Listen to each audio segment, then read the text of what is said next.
What do you want in life? What's my purpose in life? Why am I here? What do I love? What am I passionate about? How many people can genuinely answer, this is my purpose in life? Very, very few people. Once you're clear with your purpose, you know what to concentrate on, and you know what to direct your finite amount of energy towards. If you're conditioned, it's because you have allowed yourself to become that.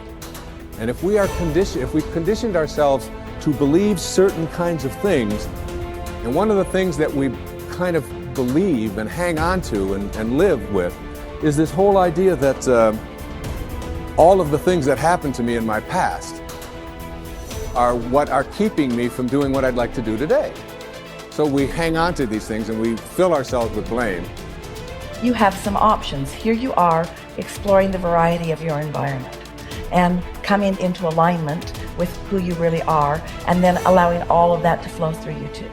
So in every moment in time, you have the option of focusing in a way that increases and enhances your alignment and your joy, which causes you to resonate with everything you put into your vortex, or something else. There really are not so many other choices, are there? You can focus on a problem. You cannot have enough money and feel bad because you are attached to the money, or you can not have enough money and feel good as you're anticipating more coming. But the consequence or the circumstance of the money does not need to dictate to you how you feel. That is the problem with getting attached to something that you can't control, is that it leaves you like a puppet with no strings. It's about not putting your attachment in all the wrong places, not putting it in what is temporary, but putting it in what is steady. And then in that steady attachment or alignment, then you can just flow it to whatever is currently in your now, flowing through your experience. You can't give away what you don't have. People who are not good at giving away love can't give away love because they don't have it to give away. If I want to give you a dozen oranges, I can't give you those dozen oranges unless I go out and pick up 12 oranges someplace. Otherwise, all it is just empty rhetoric. And the same thing is true of virtually everything in your life. You can't give away love for others if you don't have love in here to give away.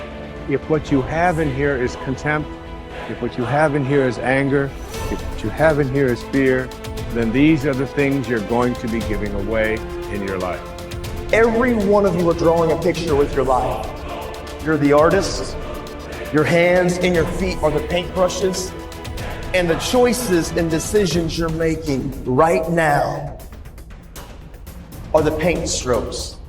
You can paint whatever picture you want to paint. You can become whatever you want to become. But your choices and decisions that you're making right now matter. You got to have the grit and the tenacity to push forward and give it a little bit more than what you have right now. Don't wait for the perfect timing. The perfect timing is never going to come because there's no such thing as perfect. There's never going to be a day where you wake up and you're like, this is the perfect day for me to finally change. All the things have lined up. My inbox is completely clear. I have nothing to do today. There's no distractions. The kids are finally perfectly on their own. Oh my gosh, my husband or wife is finally perfect on their own. Everybody is healthy around me. Everything is just perfect. The day is sunny and bright. And oh my gosh, look at all this gold that just happened to appear in front of me. It's not going to happen like that. You need to say, okay, there is never going to be a perfect time, so you need to set a D-Day. Literally, a day in which you say, that's the day. And then you need to marshal all of your motivation, all of your ability to learn and develop skills as fast as you can before that day. But when that day comes, that's D-Day. That's the day that you go. That's the day that you quit. And that has to be a real date for you. I mean, mark it on the calendar. That's the day you quit the thing. That's the day you walk out. That's the day that you leave that situation that is not healthy or satisfying or good for you or your soul or the people around you. That you have to have that date. It has to be scheduled or you'll never do it. You'll just keep saying, oh, one day things are gonna be, the people who say one day, they end up at the end with a collection of days that were so far from perfect that they're in a state of misery now. They never landed in the land of their dreams because they were always marching in something that was miserable to them. right? At some point, the only way that life changes is that you change your course. And don't wait for a perfect day. So what's your date? People who earn large incomes aren't lucky, and they're not crooks as those without money are so fond of pretending, nor are they endowed with more brains or talent necessarily than their friends and neighbors, nor are they privy to occult secrets, and only a very few were lucky enough to have had rich fathers or grandfathers. Most of the people earning the big incomes today started the same way you and I did, and most other people. The only difference between the men who earn big incomes and those who earn small incomes is that those earning big incomes decided to earn more. They're the people who made it their business to earn more. You see, people do what they make up their minds to do. So get rid of the ancient superstition once and for all that people who earn big money are special people, are lucky, or get the breaks, or had money to begin with, or knew someone, or are smarter, or anything else. These are alibis. They can all be disproved 1,000 times. The reason there are so many of these alibis around is that men who fail to make the grade financially are seldom honest enough to just admit that they really didn't try and keep trying. So in order to justify their failure, in order to remain seated, they dream up and pass along these old alibis. We're all self-made, but only the successful will admit it. The commitments we make to ourselves and to others, and our integrity to those commitments, is the essence and clearest manifestation of our proactivity. It is also the essence of our growth through our human endowments of self-awareness and conscience. We become conscious of areas of weakness, areas for improvement, areas of talent that could be developed, areas that need to be changed or eliminated from our lives. Then, as we recognize and use our imagination and independent will to act on that awareness, making promises, setting goals, and being true to them, we build the strength of character, the being that makes possible every other positive thing in our lives. It is here that we find two ways to put ourselves in control of our lives immediately.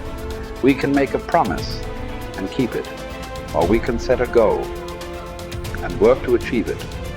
As we make and keep commitments, even small commitments, we begin to establish an inner integrity that gives us the awareness of self-control and the courage and strength to accept more of the responsibility for our own life. By making and keeping promises to ourselves and others, little by little, our honor becomes greater than our mood. The power to make and keep commitments to ourselves is the essence of developing the basic habits of effectiveness. Knowledge, skill, and desire are all within our control. We can work on any one to improve the balance of the three.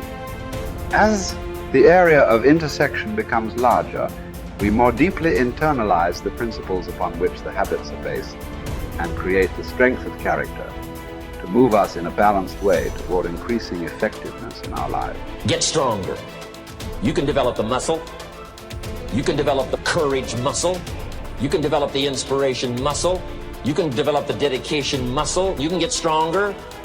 There isn't anybody here that can't get stronger.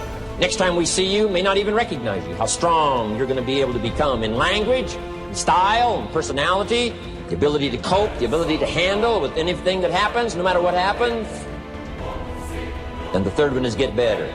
We can all get better. I've gotten better. First talk I gave, I stood up, my mind sat back down. But here's the secret to my success. I stood up and did it again. Stood up and I did it again. And I did it again, and I did it again all those many years ago. I did it when I was scared, and I did it when I didn't want to, and I did it when I was ill. And I did it when it didn't work well, and I did it when they didn't appreciate it, and I didn't a lot of times when I didn't know much what I was doing. I just did it anyway. And now all these years later, I'm asked to walk on this stage with the greatest introduction I've ever had, greatest response and welcome I've ever had, the greatest opportunity I've ever had to touch this many lives with a mixture of words and heart and soul. I got better. I got better day by day and week by week and month by month, and I'm asking you to do the same thing until you can develop a long arm and a long reach, until you can develop influence that won't quit. Touch people next year you couldn't touch this year. Touch people now you couldn't touch before. Conduct a meeting now you couldn't conduct before. Heart and soul now mixed in there that wasn't there, missing before. I'm asking all of you to get better in spite of the winters, in spite of the downturn, the money downturn, the social downturn, the personal downturn, whatever it is. Just get stronger. Get better. The key is not to wish for a better winter.